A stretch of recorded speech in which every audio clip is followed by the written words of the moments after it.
Hai murid-murid, hari ini kita akan belajar tema 8, Integriti, Unit 22, Cerita Dino. Standard pembelajaran 1.1.1, mendengar, mengecam, memahami dan menyebut dengan betul dan tepat ayat majmuk. Aktiviti, mendengar, mengecam dan menyebut ayat majmuk. Apakah ayat majmuk? Ayat majmuk ialah cantuman dua ayat tunggal atau lebih. Ayat majmuk menggunakan kata hubung. Contoh, adik menangis, ayat tunggal. Adik lapar, ayat tunggal yang kedua. Adik menangis kerana lapar ialah ayat majmuk, iaitu cantuman dua ayat tunggal.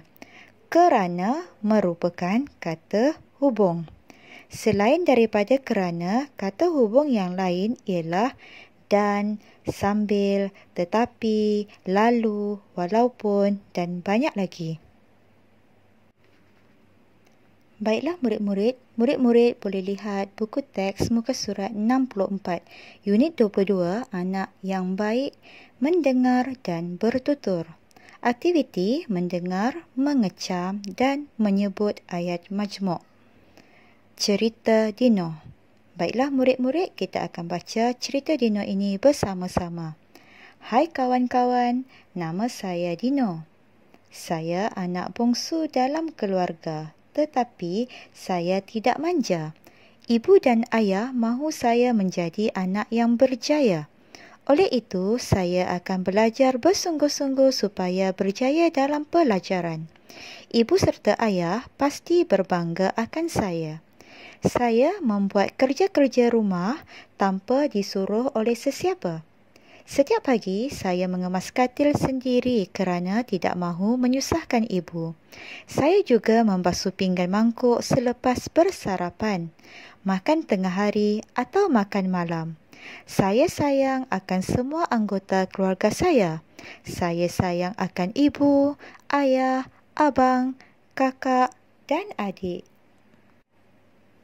Murid-murid, dengar dan ulang cerita Dino tentang dirinya. Baiklah cikgu. Cikgu harap kamu semua ikut teladan Dino. Baik cikgu. Baiklah murid-murid, daripada petikan cerita tadi, murid-murid boleh lihat beberapa ayat majmuk yang terdapat dalam cerita tersebut.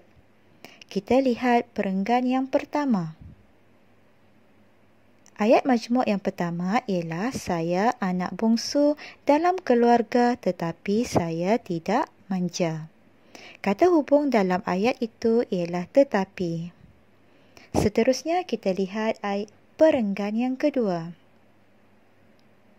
Ibu dan ayah mahu saya menjadi anak yang berjaya. Itu ialah ayat majmuk yang kedua. Kata hubung ialah dan.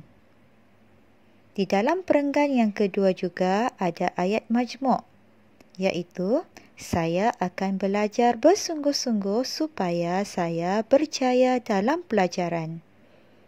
Kata hubung yang terdapat dalam ayat majmuk itu ialah supaya. Dalam perenggan yang ketiga juga ada ayat majmuk yang keempat, iaitu ibu serta ayah pasti berbangga akan saya. Kata hubung yang terdapat dalam ayat majmuk itu ialah serta.